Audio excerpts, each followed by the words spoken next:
तो hello guys, कुछ ही देरों के बाद में मतलब कि ऑस्ट्रेलिया और साउथ अफ्रीका का मैच है। आपको तो पता ही होगा, इसमें एक बड़ा कॉन्टेक्ट होगा। आप उसमें जीतना चाहो अच्छे रैंक पे तो कैसे जीत पाओगे।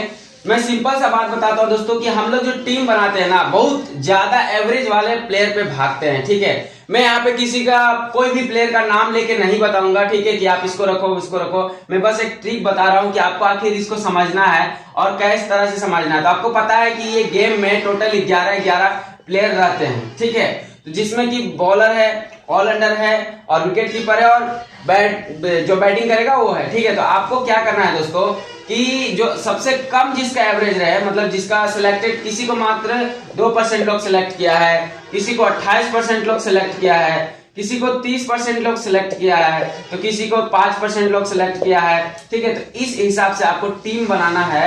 आपको करना क्या है दोस्तों कि जो 28% है इसको कप्तान तो बिल्कुल नहीं बनाना है। ठीक है, ये कप्तान के लायक नहीं है। ओके, उसी तरह से अगर ये 2% लोग हैं तो आप इसको कप्तान बना सकते हो, बॉलर में चाहे ऑलराउंडर में चाहे तो बैटिंग में। ठीक है ना, आप इस पे एक बार ट्रस्ट कर सकते हो, ये सही रहेगा आपके लिए। अगर ये अच्छा खेल गया तो ये 28% जो लोग रहते हैं डायरेक्ट आ जाएंगे डाउन पे, नीचे चले जाएंगे, ये सारे के सारे आउट हो जाएंगे। ठीक है ना, विनिंग जोन से भी आउट हो जाएंगे। अगर आपका 2% का प्लेयर अच्छा गेम कर गया तो ये डायरेक्ट ऊपर चढ़ जाएगा। ठीक है, तो आपको देखिए दोस्तों, कुछ नहीं करना है, बस नॉर्मली समझना पड़ेगा आपको। मैं समझा देता हूं अच्छे से कि आखिर आप टीम बनाए कैसे और किस तरह से आप विन कर सकते हो। ठीक है, मान के चलिए टोटल प्लेयर 11 है, ठीक है, टोटल 11 है। ठीक है, तो 7 मतलब कि आपको 2 या 3 बॉलर रख लीजिए, 3 बॉलर रख लीजिए कम से कम। ऑलराउंडर अगर अच्छा है तो 2 रखिए चाहे 3 रखिए, आपका ऊपर डिपेंड करता है कि प्लेयर आप पहचान रहे होंगे कि हाँ ये प्लेयर अच्छा खेलता है। ठीक है, उसके बाद भी आपको धोखा में नहीं फंसना है दोस्तों। मान के चलिए कि मैं यहाँ पे 1 नंबर, 2 नंबर और 3 नंबर और 4 नंबर और 5 फिर 6, इस तरह से मैं टोटल लिख दूंगा। ठीक है ना, 8 9 10 और ये 11। ठीक है, तो अब मान के चलिए कि 1 नंबर को सिलेक्ट जो किया है, ये विकेट कीपर में है तो आपको पता है 1 आएगा या 2 आएगा। ठीक है, कभी कभी 3 भी आ जाता है। ठीक है ना, तो आपको क्या करना है कि आपको सोच समझ के टीम बनाना है। मान के चलिए कि अगर बॉलर में इसको 3% लोग सिलेक्ट किया है, ठीक है, सॉरी बैटिंग में, सॉरी माफ करना दोस्तों, बैटिंग में इसको 3% लोग सिलेक्ट किया है, अगला प्लेयर को 28% लोग सिलेक्ट किया है। ठीक है, उसी तरह से मान के चलिए ऑलराउंडर में इसको भी 5% लोग सिलेक्ट किया है और अगला प्लेयर को ऑलराउंडर में ही कोई 32% सिलेक्ट किया है। ठीक है, तो ये दोनों के ऊपर बहुत खतरा है, इतना मान के चलिए। अब बॉलिंग में भी अगर जिसका ज्यादा सिलेक्टेड है, जो जिसका मतलब बॉलिंग में मान के चलिए इसको 15% लोग सिलेक्ट किया है और इसको 3% लोग सिलेक्ट किया है, समझे ना। तो आप ये मत सोचिएगा कि जो पब्लिक लाइक कर रहा है, जो पब्लिक मतलब कि ये कर एक्सेप्ट कर रहा है, ये इसको रख रहा है अपने टीम में, तो ये मत सोचिएगा कि ये जिताएगा ही।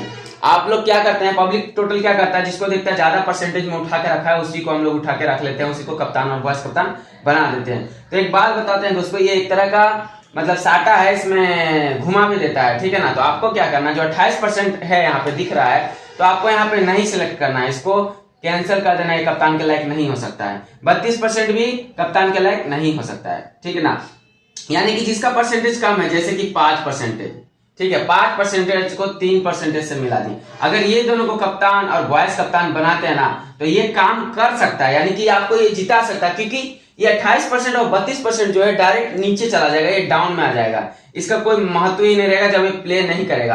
तो इतना लोग जो सिलेक्ट किए होंगे अगर 1 करोड़ लोगों में, तो सोचिए इतना लोग तो ऑटोमेटिकली नीचे गए। ठीक है, तो जो कम परसेंटेज वाला है, अगर ये अच्छा प्ले कर गया तो ये ऊपर भागेंगे डायरेक्ट। ठीक है, नहीं ऊपर भागेंगे और इनको जीतने का जो आशा रहता है दोस्तों वो बढ़ जाता है, समझे कि नहीं। तो आप उस तरह से टीम बनाएंगे तभी आप विन कर पाएंगे। ठीक है, मैं बस इतना जानता हूं कि जो ज्यादा, जिसका ज्यादा है सिलेक्टेड कप्तान, ठीक है, 20% वाइस कप्तान, तो ये जरूरी नहीं है कि आपको ये जिता दे। मानते हैं कि इसको पूरा इंडिया सेलेक्ट कर लिया है, ठीक है ना, लेकिन ये आपको हरा भी सकता है नीचे, समझे ना। और जो 5%, 2%, तो आपको क्या करना है दोस्तों कि कम से कम वाला में, ठीक है ना, ऐसा नहीं है कि सब इतना हाईएस्ट ही सब एक्सेप्ट करता है, यानी कि चूज करता है अपने टीम में। ठीक है, तो आपको क्या करना है कि जो कम है, मतलब कि जो कम है, 5% है, 3% है, 4% है, 7% है, ऐसा आदमी को आपको कप्तान और वाइस कप्तान बनाना है जोड़ के। ठीक है। और एक बात मैं बता देता हूं कि जो सबसे अच्छा दिखाता है ना 30% 40% लोग सेलेक्ट किया इसको कप्तान, उसको तो एकदम कट कर दीजिए, उसका कोई काम ही नहीं है। लेकिन ये 2 से 5 वाला आपको जिता सकता है, 3 से 4 वाला आपको जिता सकता है, 3 से 7 वाला आपको जिता सकता है, ठीक है ना, अगर आपका ये प्ले अच्छा कर गया तो अगर आप ड्रीम 11 पे टीम बनाते हो दोस्तों और 10-12 टीम बनाते हो, 15 टीम बनाते हो, तो आप हाईएस्ट प्लेयर को लेके कभी भी कप्तान और वाइस कप्तान मत बनाओ। जो नॉर्मल चल रहा है ना 2%, 5%, 7%, 3%, फिर उसके बाद 8%, उस हिसाब का आदमी को कप्तान और वाइस कप्तान बनाइए। यहां से ऐसे तो कभी यहां से ऐसे तो कभी यहां से ऐसे, समझे ना, तो कभी यहां से ऐसे। तो अब आपको क्या होगा दोस्तों कि जीतने का आशा रहेगा, ठीक है। और जो ज्यादा है, मतलब जो ज्यादा परसेंटेज वाले हैं, ठीक है, जो ज्यादा परसेंटेज वाले हैं उनको क्या कीजिए, कुछ बने हुए मत कीजिए, उनको नॉर्मल रख लीजिए, टीम में रखिए जरूर, ये खेलेंगे लेकिन अच्छा नहीं खेलेंगे, समझे ना, ये खेलेंगे लेकिन अच्छा नहीं खेलेंगे, ये आपको डाउन में भेजेंगे, इतना मैं लिख के देता हूं, आप आजमा के देख लीजिए कोई भी लीग में, ठीक है ना। और ये जो रहेगा ना, जो कम से कम परसेंटेज वाला रहेगा वो तो आपको जिताएगा ही 100%। और उससे भी बड़ी बात है दोस्तों कि जो नया प्लेयर आए जिसके बारे में आप जान रहे हो, ठीक है, उसके बारे में आप जान रहे हो कि ऐसा खेलता है, हाँ विराट कोहली जी ऐसा खेलते हैं, रोहित शर्मा जी ऐसा खेलते हैं, आपको पता है इनके बारे में अच्छा से पता है। लेकिन कभी कभी क्या होता है ना, कोई नया प्लेयर आ जाता है बॉलिंग में या बैटिंग में या ऑलराउंडर में, तो आपको ना कभी कभी उसके ऊपर ट्रस्ट करके कप्तान बना देना है, ठीक है, तो वाइस कप्तान बना देना, आपको उस हिसाब से मिला के बनाइएगा ना तो आप विन कर जाइएगा 100%, है, ठीक है ना। अगर आप ऐसा नहीं करते हो तो हारने के लिए आपको कोई भी नहीं रोकेगा दोस्तों, आप लास्ट में सारा पैसा आपका बर्बाद होगा। बस मैं इतना ही बोलूंगा कि जो सबसे ज्यादा सिलेक्टेड रहता है, जैसे कि 30%, 35%, ये मैं बार बार ये बात को बोल रहा हूँ दोस्तों, मुझे बोलना पड़ रहा है क्योंकि यही लोग यहाँ पे जाके फंसते हैं, उनको लगता है कि नहीं ये अच्छा खेल रहा होगा तब ना इसको इतना लोग सेलेक्ट किया है, ऐसे किया है वैसे किया है, लेकिन ऐसा होता नहीं है, ये सिर्फ दिखावा के लिए रह जाते हैं उस टाइम, ये बाद में ये आपको लड्डू देते हैं, इनके सिवा कुछ नहीं मिलता आपको, समझे ना। और जो 3%, 5%, 7%, चाहे 8% जो भी रहा है, ये सब ये अगर आप मिला के बना देना, जैसे इनको कप्तान और इनको वाइस कप्तान, उस हिसाब से इनको कप्तान और इनको वाइस कप्तान, इस हिसाब से फिर इनको कप्तान और इनको वाइस कप्तान, इस हिसाब से अगर आप 10-12 टीम बनाते हो ना तो एक टीम आपको टच कर जाएगा और 100% आप विन कर पाओगे दोस्तों, ठीक है।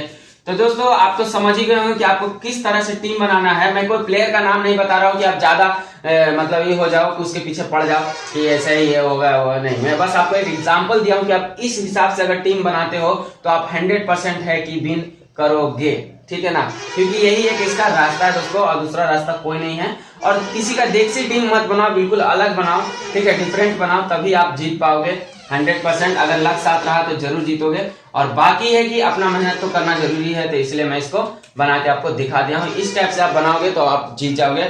अगर वीडियो अच्छा लगा हो दोस्तों तो बस एक लाइक ठोक दीजिएगा, ठीक है, और चैनल को सब्सक्राइब भी कर दीजिएगा। ओके, फिर मिलेंगे कुछ नया लेके अगले वीडियो में। जब तक के लिए बाय, टेक केयर, अपना ध्यान रखिएगा दोस्तों। जय हिंद।